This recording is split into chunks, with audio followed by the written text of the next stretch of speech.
Playoffs? Don't talk about it. Playoffs? You kidding me? Playoffs? I just hope we can win a game.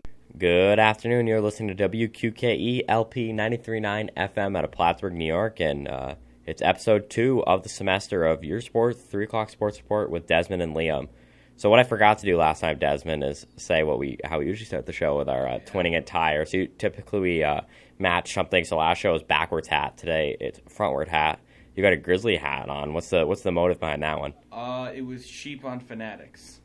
Nice. But I woke up today and I realized, man, I've been wearing my Knicks hat for like 4 days in a row and they really suck. So I'm going to change it up today. So I put my Grizzlies hat on and, yeah, power went out today in my dorm. So I didn't really have many options, much time to do anything today. Unfortunate for that. I am currently wearing a Yankees hat.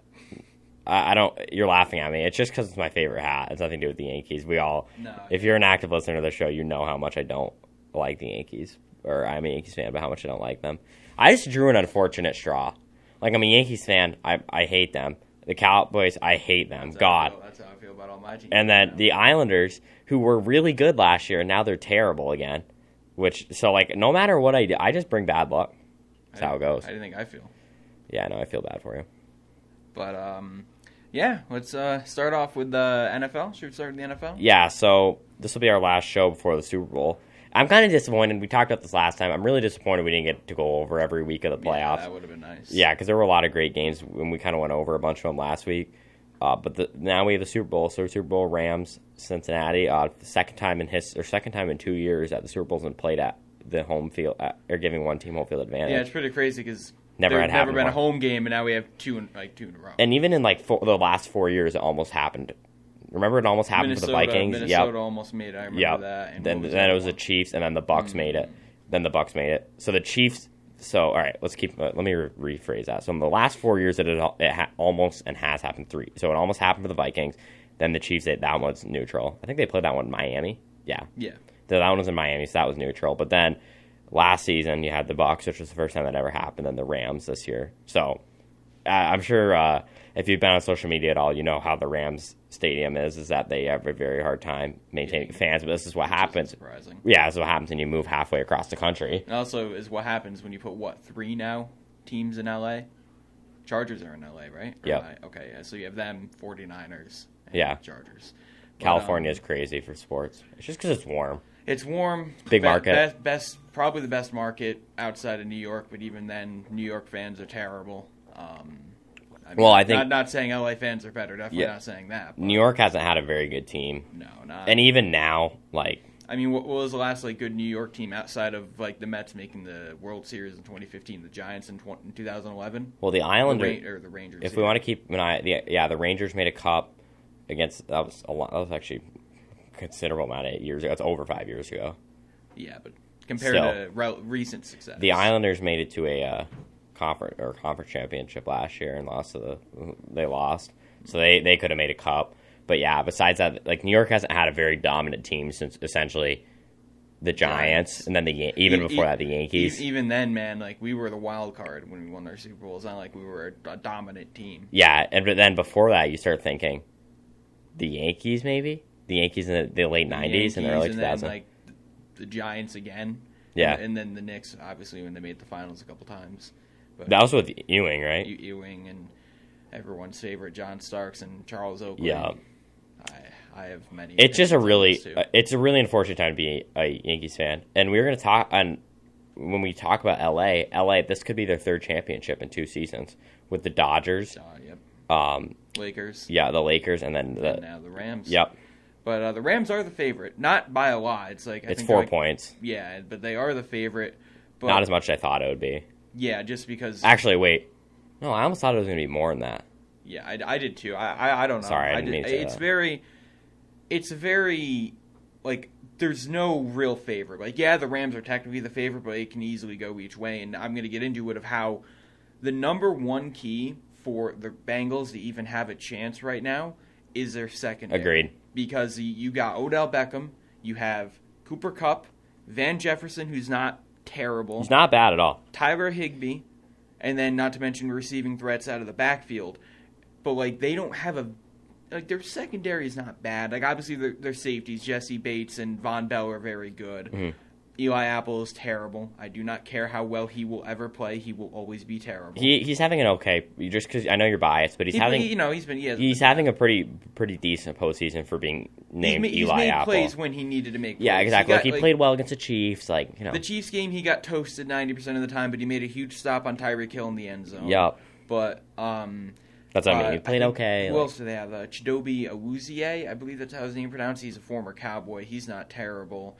But that's the thing is, like, outside of Jesse Bates and Von Bell, they don't really have star power in that secondary. But they've been. This is what I said in the last show, and I still stand by it. Like they have a decent enough defense, and it's the same thing about their coaching. Like the coaching isn't great, but they have a decent enough coaching just to hang in there. People thought Zach Taylor was going to get fired this year. Yeah, exactly. Like, they have a decent enough coaching just to hang in there, and if the defense can just hang on just for a little bit of that game, they could win. They just need to, it's kind of the same strategy against the Chiefs. Like, hold them to a low second half or hold them to a low first half, whatever, and then just try to hang in there enough time to give Joe Burrow enough drives to score because you know he's going to score. Yeah, obviously. But the other thing outside of that is the Rams' defense. Joe Burrow is going to have a lot on his hands because not only is he not really his fault. It's O-line. Absolutely. That's what I'm going to get into. Is that not only he's behind one of the worst offensive lines in all of football, playing against Aaron Donald, Von Miller, Leonard Floyd, whoever else they have on that defensive line, and then not to mention you have the secondary, Eric Weddle, who just came out of nowhere and hasn't been bad, Jalen Ramsey. He's gonna have a lot on his hands. He needs to basically have a mistake-free game, which he can very easily have. But it's gonna be very difficult in my opinion. And this is I don't really get how it's a hot take, but if Stafford wins this game, he is a Hall of Famer. He should you can consider him a Hall of Famer. I don't know. I'd say he's kind of won already. Say he stayed in Detroit his whole career, played it out, made the playoffs one or two more times, and got into. He's probably gonna end up top 10, if not top 15 passing yards, touchdowns if he's not there already. Not 100% sure. That's arguably a Hall of Fame career, and then not to mention if he wins a Super Bowl, which puts him over the edge. Yeah. I guess I would say maybe a more hot take for that is if he wins the Super Bowl this year, this puts him into elite company quarterback-wise. Yeah, absolutely. It was what I would say. He starts to go up there with, and I think we talked about you and I have talked personally about our generation of quarterbacks. That puts him in elite company with our generation of quarterbacks. That puts him there with Rodgers, Breeze, Eli, yeah. Those fill up. Yeah, good one. Not Tom Brady-esque. He's in his own category, but Rodgers, Breeze, those guys. He goes up there with those guys. Yeah, if he brings home a chip. I mean, Stafford has been one of, if not my favorite quarterbacks outside of Eli to watch. So and then you add him and Odell on the same team, I will be a very happy man if they win that Super Bowl. Oh, and he's tough as nails. That's what I love about him. I think I've said this before on that show. That video of him getting his shoulder popped out and then coming in to throw the game-winning touchdown. I think that was a few years ago in Detroit. But that video is he's tough. He is tough. Yeah. He doesn't mess around. He's just very, very calm. I love that. And that final drive in the Bucs game is so evident of how good Matt Stafford is. You just got scored on by the greatest quarterback of all time. You're watching your defense fall apart in front of your own eyes. You get the ball with, I believe, no timeouts. You throw basically 2 plays to Cooper Kupp and get in a scoring position in 2 plays. Yeah, I mean, everyone before the playoffs was like, "Oh, Stafford." This doesn't make any sense. Obviously, I've heard people say, "So Stafford can't win the big game. He hasn't had success in the playoffs." You put any quarterback, I'm not gonna say any quarterback, but put Phillip Rivers, Big Ben-esque quarterback on those Detroit teams. They are not winning those playoffs. Oh, there's no way. No, very few quarterbacks in NFL history can lead that Detroit team to the amount of success that Stafford did. I don't know the exact year that playoff run was because he made the playoff once. 2015, I think. And he had, Megatron, and yeah, that was it? Could you name anyone else on that 2015 Detroit team or whatever year it was? Let me see if I can find it quick. So while he's looking that up, as for the Bengals, we haven't really talked about them much besides their defense.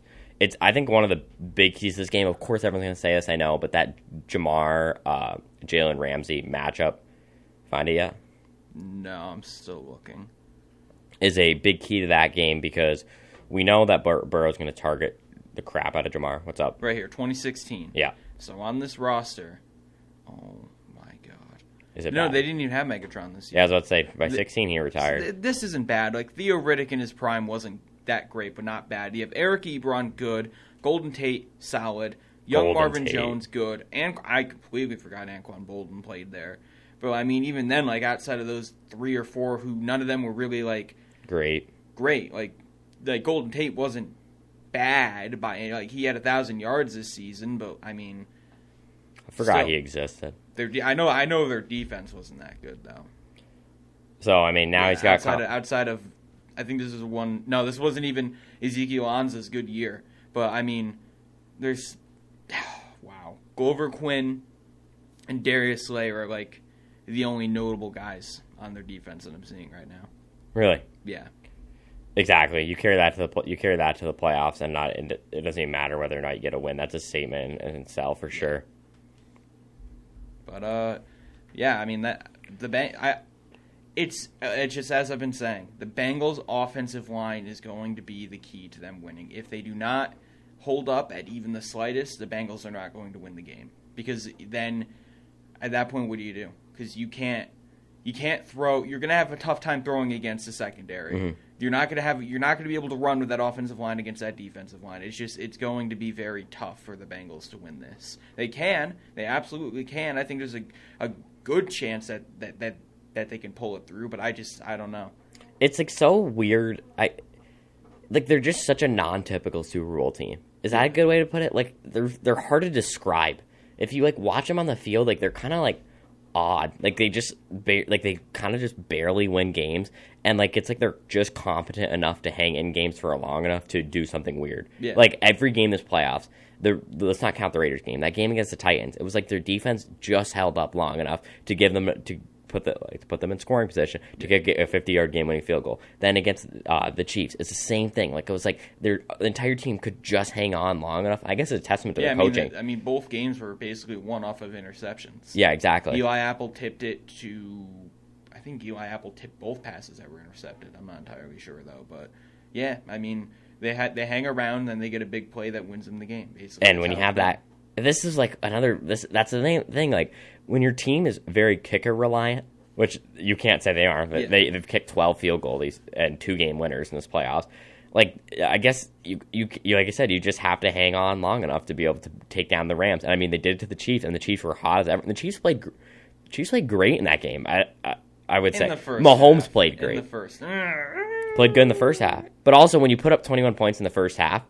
You should not. Yeah, you should not. I will say I did not think the game. I did not. I thought the game was over. No offense to like the Bengals, I guess. But when you put up 21 points at half, you really shouldn't have to worry about having to have a great second half, and he had to. Yeah. So, I guess he did kind of blow it at the end, of course. Yeah, but the Bengals defense gained momentum very quickly. So I guess it's a testament to their defense. So they're going to need another godly defensive performance, I guess, is what I'm trying to say. To either.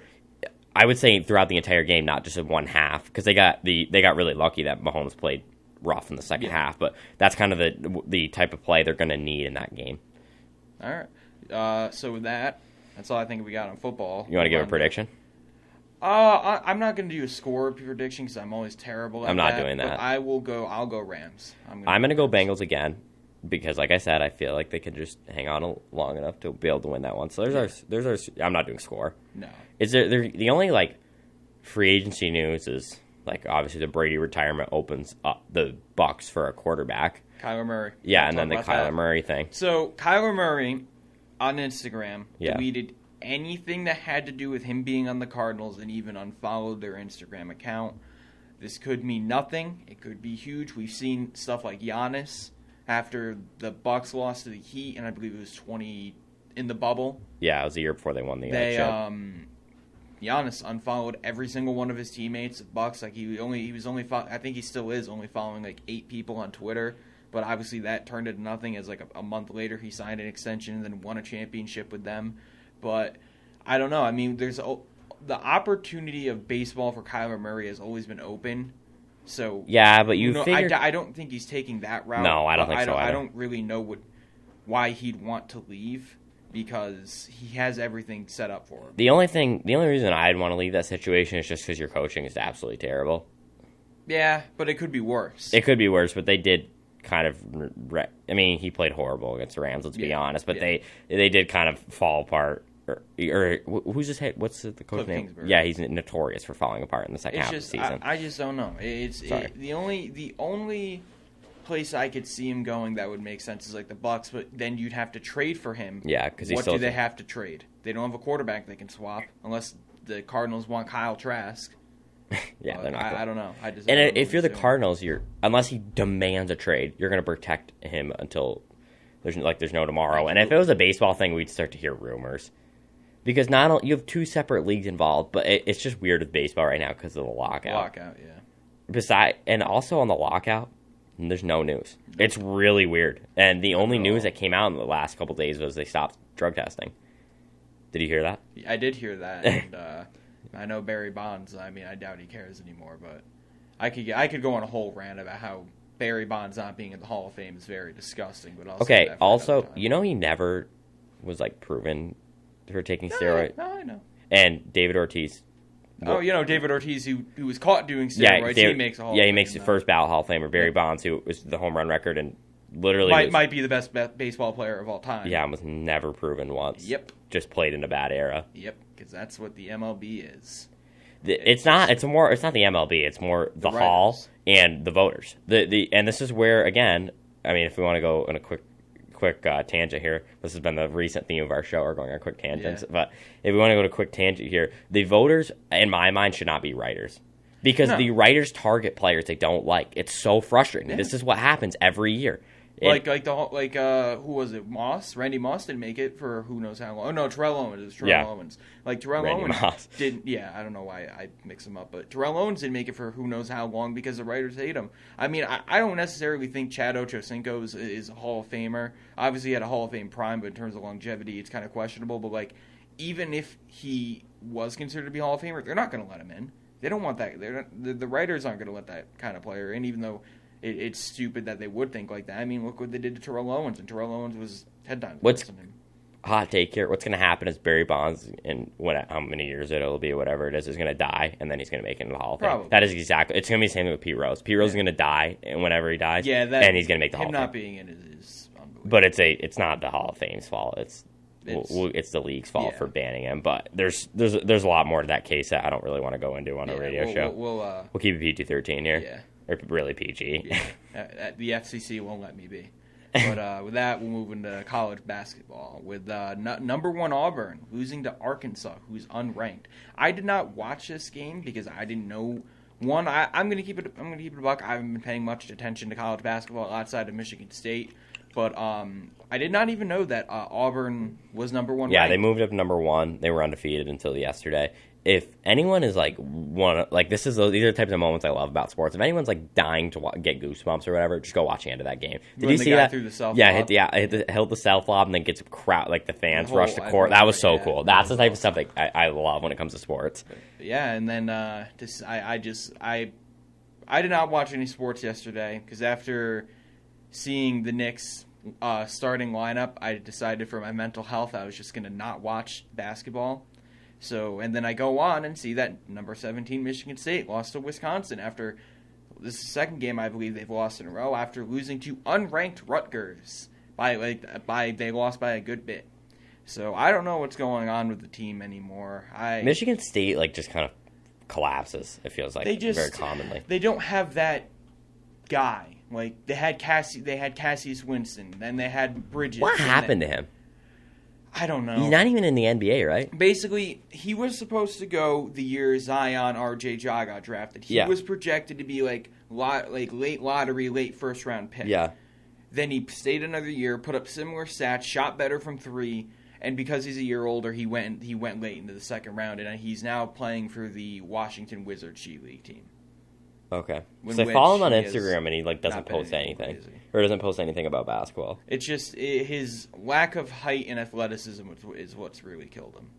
That poor guy, because he was he was Michigan State. He's my favorite college player of all time. Sorry.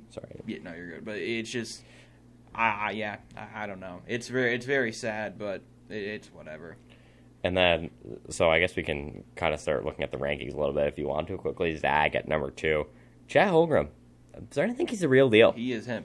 He is the real deal. And I was questionable about him because if you're built like that, you were going to get destroyed by players who are like LeBron build. You know what I'm saying? And the risk of injury, because we've seen tall guys like Kevin Yao Durant. Ming, Kevin Durant, Kristaps Porzingis. He's built just like Kevin Durant. Yeah. And Kevin Durant's, I mean, looking right now. He's an injury-prone machine. Yeah, especially recently. And then Purdue at number 3. Man, I thought Purdue was going to fall off after, who am I thinking of? Carson. Yeah, after Carson Edwards left. I thought they were going to fall off, but they have good recruiting. And then 4 is Arizona. Arizona's where it's at. Arizona's 4 in men's, and I think they're 6 in women's. Wow. That is where it's at. And in women's, they lost Erin McDonald. Is that her name? Yeah, that's her name. And she got drafted into the WNBA after having that crazy run last season, and they're still 6. So good for them. Then Kentucky at 5, Houston at 6, Duke at 7. Kansas was like number 2 a couple weeks ago. They're down to 8. And then I think the surprise is UCLA back at 12. Baylor's at 10 too. So the rankings are way shaken up. I saw like St. Mary's was ranked like 23rd or something like that. Yeah, St. Mary's 22nd. I told you this one. I can't believe Murray State at 23. Yeah, like you said, John Morant must have done absolute like wonders. That's what I'm saying. Yeah, it just wonders. Makes people want to go there. But or UCLA. Sorry. Yeah, no, I mean, I love Johnny Juzang. did they really lose anyone in the draft? No, they have the exact. I think they brought in more people, actually. But something I want to talk about a bit is Imani Bates has been a little disappointing this season. I get he's young, but when you consider that there are guys playing, like college-level guys playing in the G League and dominating, and then you have someone like Imani Bates who is averaging about 11 points per game, 3 rebounds, 1 assist to 2 turnovers, while shooting 38% from the field and 32% from Russell Westbrook numbers right there. Oh, we'll get into Westbrook. But I like I said, I haven't been watching much college basketball. I know a couple college basketball guys on Twitter who have also been saying he's been a bit of a disappointment. But I don't know. I never really thought of him as like a top guy, like one of the best, like, you know, the Paolo Banchero or the Chet Holmgrams. But I think he has time to turn it around. If he's smart, he should stay another year. But yeah, I mean, that's all I have college basketball. I'm ready to talk about the NBA. Yeah, you have been. I have so much to say. So I got to leave at 3:30 because I have a dentist appointment today. So I want to hear your Knicks rant. Keep it brief. I want to hear it. So we'll transition right into basketball. All right, I was going to start trades. We'll start. I am so sick and tired of Tom Thibodeau.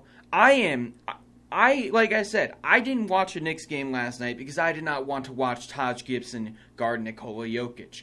But to see that we're getting blown out the entire game, and then to watch this dude Thibodeau go, oh, we're down 15 with 3 minutes left while being down 20 plus the entire game. Here, go in, RJ, see what you can do. Just for RJ to get hurt. Like, did he not learn from what he did to Derrick Rose and the way he literally ruined a man's career off of his own stupidity? Like, you sat there, watched one of the best players in the NBA get injured because you left him in a blowout, and then you did the same thing with RJ Barrett. Not saying RJ Barrett's one of the best players in the league. He still has a long way to go. But to just sit here and watch Tibbs be so terrible. He doesn't know how to run an offense. His defense has taken a falling off. I think it's more of a due to the players, but still. It's just his rotations make no sense. If I have to watch one more lineup of Kemba Walker and Evan Fournier in the backcourt after this trade deadline, I'm going to be a very angry man, more angry than I am right now.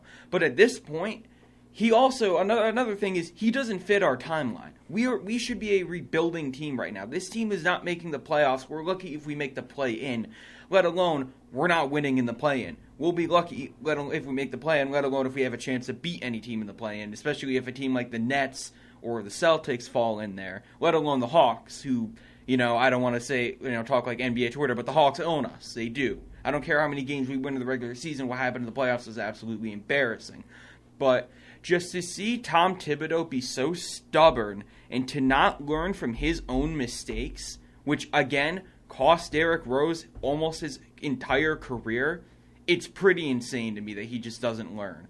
And then at the end of the game, he's like, oh, we got back in within 15. I wanted us to see if we could go on a run. Like, dude, come on. We're down 20 the whole game, and you just now think with 3 minutes left in the fourth quarter we can go on a run, and we didn't. We were down 15 the rest of the game. But I'm just sick of him. Did they give us status on RJ? No, we have not gotten anything yet. It was an ankle injury. I know that. We have not gotten an update yet, but the fact that he was able to walk off the court under his own will, like he didn't really need help, that's obviously a good thing. But I don't know. It's just, if he's out for more than 2 to 3 weeks, the front office needs to sit down with Tibbs and say, like, if you don't turn this around and you don't stop doing this, you're out of here. Because we can't keep sitting here. Is NBA or is Knicks Twitter just as mad? You should have seen it. Imagine what I just said about Thibodeau. Yeah. 10 times worse. Just because of the RJ thing or because of the rotation? Because of the RJ thing. Yeah. And here's a stat I want to pull up really quick. So, over the last 4 days and over the last 3 games, RJ Barrett has played 128 minutes. He played 50 minutes against the Lakers. I believe it was 43 minutes against the Jazz, and then 35 minutes against the Nuggets. All games outside of the Lakers game being blowouts for the majority of the time. Obviously, the Jazz game was different because we were up at one point, but we blew like 2 leads. But still, you can't play any player, let alone a young player, this much. But I'm just sick of him. I'm ready for him to leave. I don't care who we bring in. I want someone that's going to change the starting lineup, run some young players, and just not run our players into the ground. And that's all I got to say on Tibbs for the moment. Yeah, I don't think there's anything unrealistic about that. And I can see why you're mad. No, RJ is my favorite player to watch and to see. He's their most important player right now. Absolutely. I don't want to hear anything. To see him go down because of Tibbs's, to be quite frank, Tibbs's stupidity is very, it makes me very angry to see. But even then, man, Knicks fans don't even have it the worst. I'm going to get into the Sacramento Kings and that. I think you're going to go to the Lakers. Those Lakers. Oh, that'll get onto too. That's just terrible, man. But I'll start off with ripping off some of the trades. We had one trade so far today. It was a 3-team trade between the Jazz, Spurs, and Blazers. The Jazz are getting Nickeil Alexander-Walker and Juan Hernan-Gomez. Spurs are getting Tomas Satoransky and a second-round pick from the Jazz. And the Blazers are getting Joe Ingles, Elijah Hughes, and a second-round pick from the Jazz. I don't even know what the Blazers are doing anymore. I don't. I get they're trying to basically free up cap space. But let's be real here. Who wants to go to Portland? The only good thing to have on their resume is Dame. Yeah. Unless Dame's going out and personally recruiting, there's no way anyone's going there. There's not. We looked earlier. There's not. This free agency class isn't really stacked. No, it's not as stacked as past years. I think Levine might be a free agent, but he's going to stay. He's not leaving Chicago, especially for Portland. But their only chance is Harden. And what if I'm going to get into it later? What if Harden gets traded? Harden's not a good fit with Dame. That too. I don't get what they're doing. You're putting 2 ball dominant players on the same team. It's just not a good idea. Yeah, but I don't know. I really don't know what they're doing. I don't know what they can do. But trading C.J. McCollum essentially for Joe Ingles and Josh Hart is pretty nasty. And to not even get a first round, they got a protected first round pick, which I'm going to get into that trade. I don't know what they're doing. I really don't know what they're doing anymore. You want to go to the Lakers before I leave? Yes. Oh my goodness. They're horrible. They're a joke. They are a joke. LeBron even said they're like. Did you see what LeBron said last night? It was something along the lines of it was like I don't want to say it, quote him incorrectly, but he essentially said they're not a playoff team. But I just want to go over Russell Westbrook's stats, or some of his stats over the last 4 games. Thank you, NBA Central, for this. So Russell Westbrook, over the last 4 games, 10 points per game on 27% from the field, 15% from 3, and 55% from the line. I love Russell Westbrook. He was one of my favorite players to watch growing up. But this dude he's literally unplayable. They don't even play him in the fourth quarter. And for him to go to the press and try to say that he's not the problem, try to say that he should be getting minutes in the fourth, and kind of call out the coaching staff. I don't think Frank Vogel's doing that good of a job regardless, but I truly don't understand why he is the way he is and the things that he does. He's unplayable. He's a useless player at this point. I really hate to say it, but what does he provide to any team? And that goes into how are they going to get rid of him? Because they can't run this team the rest of the year. They'll be lucky if they make the play-in. They're like the Knicks. They'll be lucky if they make the play-in. Then let alone if they make the play-in. Are they going to beat a team in the play-in? I don't know. Who knows? But and then you have like Anthony Davis to sit here and watch Anthony Davis get 44 points dropped on him by Giannis when Giannis only missing 3 shots. Like, come on, man. Not saying AD played bad. AD played great. Both LeBron and AD played very well last night. But just to watch them play great, and then to watch Russell Westbrook get outplayed by Stanley Johnson, who wasn't even in the league before this season, and Malik Monk. Come on, man. It's the fact that he can't shoot, he can't score, and he can't even pass anymore. So he's like the Josh Hart of point guards. He just rebounds. Even then, Josh Hart's a better shooter and scorer than Westbrook at this point. Facts. I don't get it anymore. I really don't know what they're gonna do with him. I don't know if they can do anything with him. I've heard like a John Wall for Westbrook swap again. That doesn't make any sense because John Wall might be somehow worse than Westbrook. I don't know. I really don't know. That is. I gotta go to the dentist. Yeah, so, Desmond's gonna clutch up, finish it out again. Water's back on your building. Yes. I just got the email, so Let's go. So you have a lot to look forward to here. So for those who are listening out there, enjoy your Super Bowl Sunday, and we'll probably most of the show Monday will be dedicated to going over what happened in that game. So we look forward to hearing you then. And Desmond, you got it. Woo! All right, so let's. Yep, yeah, I got it. So I'll go over the trades. Yep, there we go. I just got it. Water restored. I finally have power and water. Let's go. But exactly. So the first trade I'm going to go over is the C.J. McCollum trade from yesterday, which is kind of interesting now because, like I said, the whole Nickeil Alexander-Walker trade that went down. But essentially, the Blazers got Josh Hart, Nickeil Alexander-Walker, Tomas Satoransky, I'm going to pronounce this wrong, Didi Louzada, a protected first-round pick for this year, which I believe is in the 5 to 14 range, which if it falls anywhere else, it's not their pick, and 2 second-round picks. And the Pelicans got C.J. McCollum, Larry Nance, and Tony Snell. Like I said, I think the Blazers are just trying to free up cap space, but who wants to go to Portland? Who wants to go to Portland? And then you add to the fact that this team they're a very bad defensive team, and then you get rid of 2 of their best defenders, and then you add to that with them getting rid of Robert Covington, another one of their top defenders. I don't get it. And I just don't know. I don't know how Damian Lillard can look at this team, sit here with confidence, and say, yeah, this is my team. I'm going to keep running it up. And that's exactly what he said. He said his goal is to win it all here. He's not running from the grind. Like, come on, man. Come on. Like, I don't care if you're running from the grind. No one cares at this point. Do what's best for you. Do what is best for you in your career. You can't sit here, look at this team, and confidently say, "Oh yeah, we're even making the playoffs with this team." Like, come on, man. I don't know what the Blazers are doing anymore. It's one thing if they traded these players away and got back good things, but they essentially just traded C.J. McCollum for Josh Hart, he's a very good role player. I like Josh Hart a lot. And Joe Ingles, who just tore his ACL and is an expiring contract. So, like, I get it. They're doing it to free up cap space, but my goodness, man. You can get something better. I know you can. I know C.J. McCollum definitely isn't as good as he used to be. I understand that. But, like, I would have given up. If I'm a Knicks fan, I would have given up more for McCollum. But, I mean, I don't know. I really don't know what the Blazers are doing anymore. I wish I did. I love Dame. I hate to see him sit here and deal with this.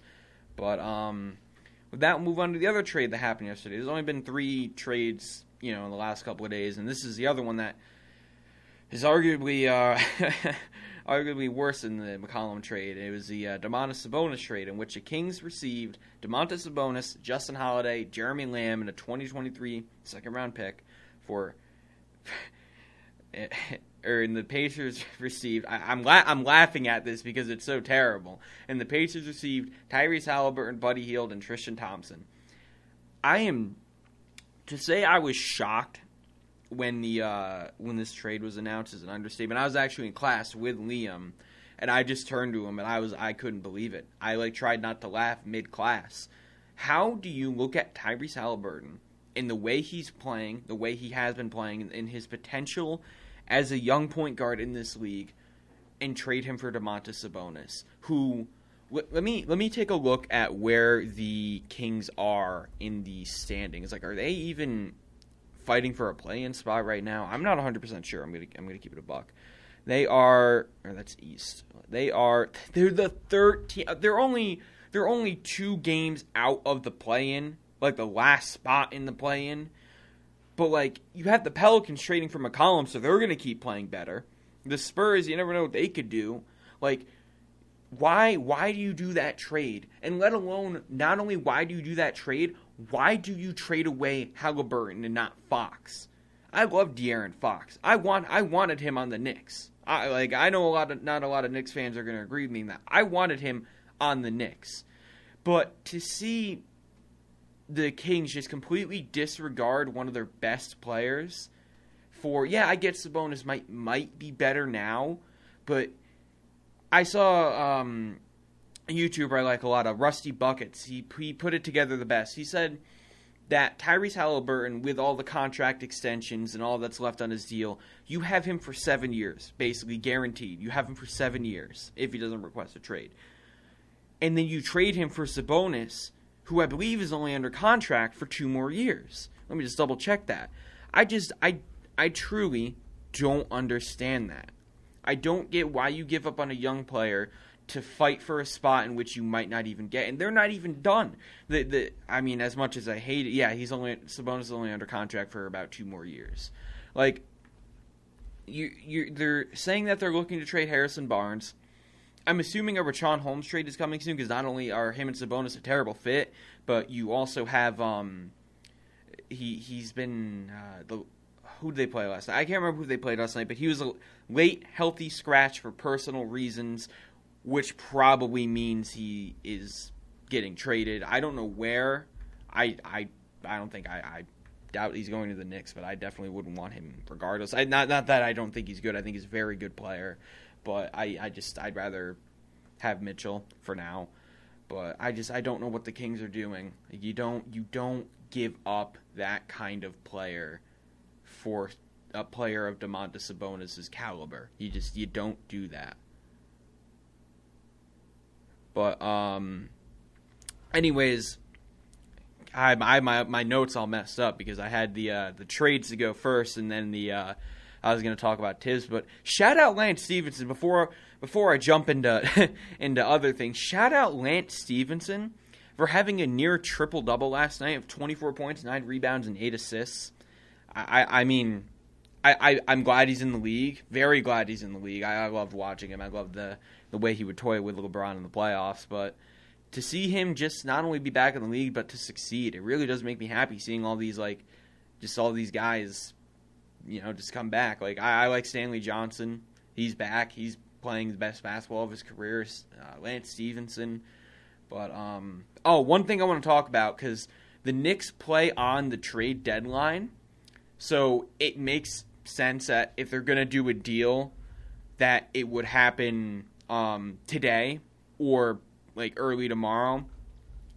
Here is my list of Knicks players I want gone. I know not everyone's going to agree with me on this. Kemba Walker, no point of having him. He does not provide anything. He doesn't provide offense. He does not provide defense. He does not provide playmaking. He does not provide anything. Yes, he's on a not bad contract, but when you have guys like Emmanuel Quickley and Miles McBride, who have a lot of potential, yes, Quickley has not been playing very well recently, and Miles McBride, you don't know what you're getting out of him, I feel like they can both contribute more than Kemba at this point, because Quickley can at least has shown the potential to pass the ball, and Miles McBride's a great defender.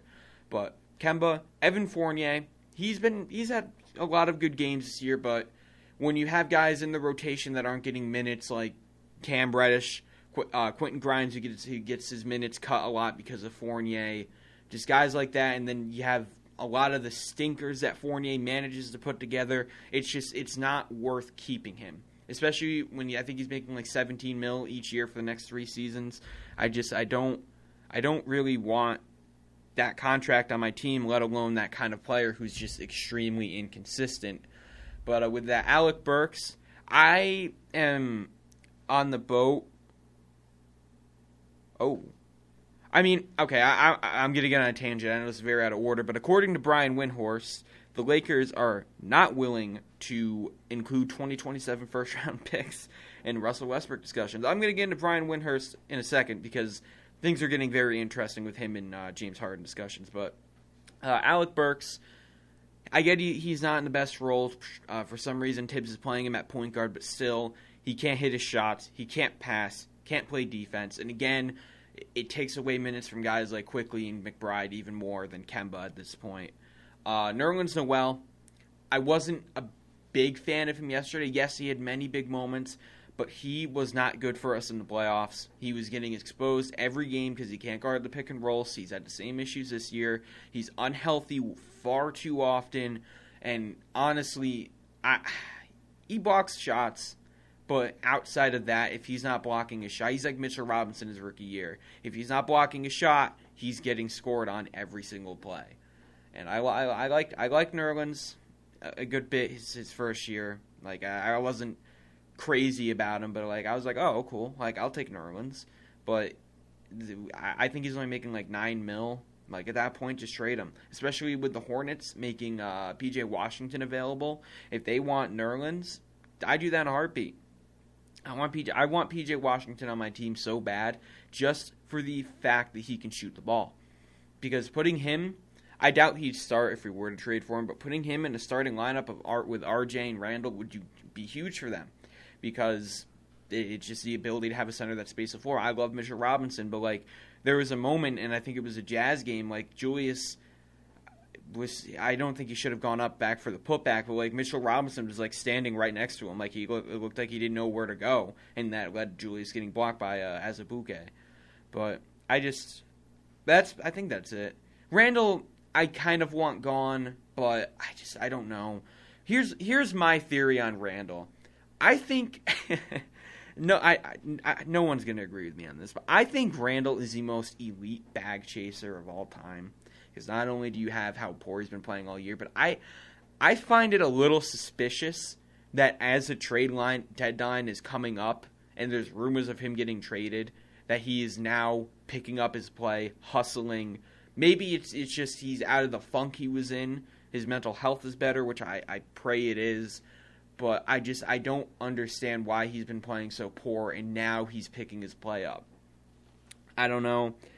I'm still not very confident in him. I don't know. I truly do not know what to do with this team other than I want them to blow the team up. Get rid of the young guy or not young guys. Get rid of the veterans. Play the young guys. Tank the season out. See what we can do next year. There's no point in keeping all these guys like Fournier, Kemba, Burks, Noel if we're not going to be a playoff team. So that's why you get these veterans. You get these veterans to make a playoff push. And now I'm seeing that we're in discussions with Harrison Barnes, guys like that. Like that is such a stupid move to trade for him. We don't have room for Reddish. Why would we ever trade for Harrison Barnes unless we're swapping Reddish? And if that's the case, then the Knicks are truly a lost organization. And at that point, I don't know if I can support the moves they make anymore. But with that, I'm going to go on the tangent with Brian Windhorst because I don't know what's going on anymore with the whole James Harden supposedly wanting out. There's been a lot of reports of him saying that he's unhappy in Brooklyn. He's as Brian Windhorst put it, he's screaming to get out. But and then you have Woj coming on ESPN this morning and saying that they have not had any discussions between Brooklyn and Philadelphia in terms of a James Harden trade. But then you have Brian Windhorst who's saying like a deal is basically done. They're just ironing it out. In which I think he said it's Simmons, Matisse Thybulle, Seth Curry, and Drummond for Harden. But Philly doesn't want to get rid of Seth Curry. Like I'm sorry. If that deal is on the table and you don't want to get it done because you don't want to lose Seth Curry, that front office has to go because you do not blow a chance on basically coming as close to a championship as you're ever going to get for Seth Curry.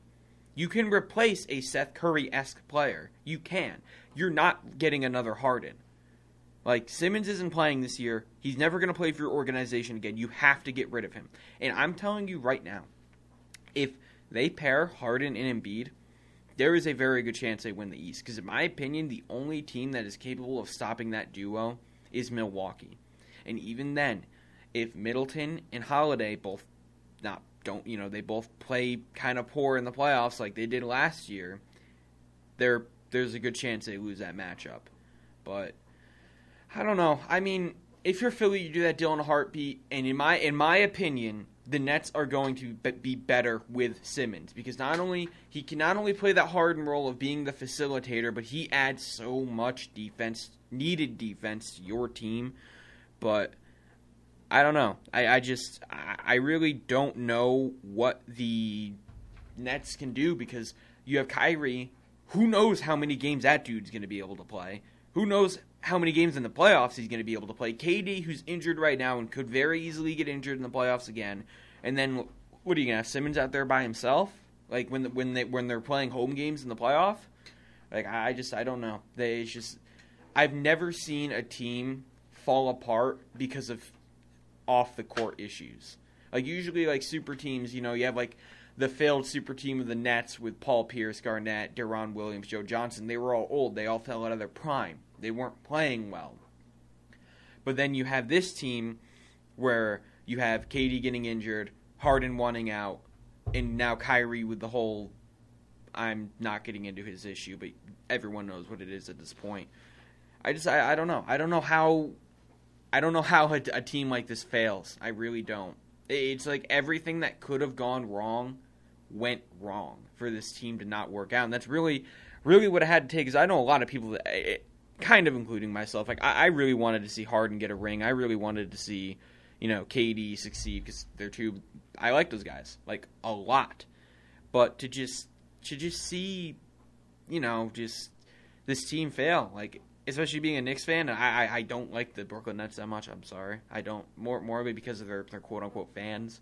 But just to see them fail, like, I know a lot of NBA fans are happy about that because they don't like super teams. I'm not the biggest fan of super teams either, but I don't know. I don't know what to do anymore. But, it's a trade deadline. It's, I don't know the exact time, but I know that it is tomorrow.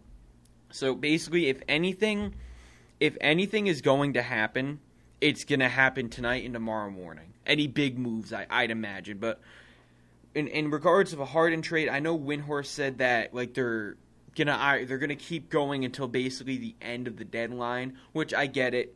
You want to get the best return you can for Simmons, and they want to get the best return they can for Harden.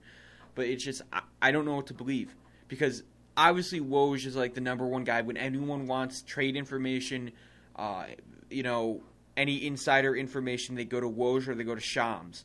But when you have all these guys who are saying Harden wants out, and then Woj saying the complete opposite, it's very difficult to believe. I think I saw someone on Twitter say, like, it's Woj against the world right now, which is true. I don't know. I know I've been saying I don't know a lot today, but I really don't know. It's been a very confusing trade deadline. Like, I don't know what the Pacers are going to do. Like, are they going to trade Miles Turner? Are they going to trade T.J. Warren if they can? I don't know if they can. I know Malcolm Brogdon can't be traded. I know that because if any of my Knicks fans are listening and you are active on Twitter, everyone's favorite Robert Randolph, who's like I think he makes music or something. He like keeps making these posts like related to the Knicks about them making trades. Like a month ago he said a Dame trade to the Knicks was coming in the next week. Obviously that never happened. But he said 3 hours ago, discussions of Malcolm Brogdon happening, when I don't think he realizes that Brogdon cannot be traded due to his extension that he signed. And, I don't know. There's a lot of teams that are teetering on the brink of rebuilding that could do nothing or could rebuild, like the Pacers, like the Knicks, like, before I would say the Pelicans, but obviously we know what they're doing now, which good for them, by the way. Good. I mean, obviously, who knows if you're going to have Zion this year, but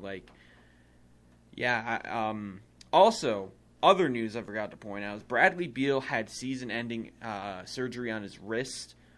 And man, that Wizards team is going to go down the dump for the rest of the season. Not that he had a particularly good season, like he wasn't playing very well all year. But I don't. That's another team. I don't know what they do from here because you don't have many pieces you can. Sure, you kind of do, and like Denny and Rui Hachimura and Thomas Bryant, but like I don't know what to do. I don't know what they would do because not really anyone available in the market right now. Not any big name guys that are worth trading for right now to improve your team. But also, I will say that if the Knicks do not make any moves, this is probably going to be the last thing I say for the day. I'm gonna end a little early because I'm running out of time and I got to do some things. But if the Knicks do not make any moves at all, I'm going to be a very angry man on Monday when we come back. I am going to be a very angry man. I'm going to try to not say some very bad things on the air. But, yeah. And with that, this is the second day in a row that I've had to say this, so let's see if I can get it right. You have listened to WQKE LP 93.9 FM out of Plattsburgh, New York. My name is Desmond Novak, and before I go, this has been something that Liam and I have been working on for a good amount of time now. We're going to try to expand the show into more of a podcast format. Like, I started a Twitter account for it. I'm going to work on a, what's it called? What's this website called again? Anchor, which basically takes your podcast and posts it everywhere. We're just going to try to get more active, try to make the show get bigger. And when I have more updates of that, everything for the show to get expanded should be ready by Monday. So with that, I'll have more updates on that. But yeah, this has been the, I think our official name is now the Sports Report with Liam and Desmond. And that's all I have for today. So I will talk to you guys on Monday.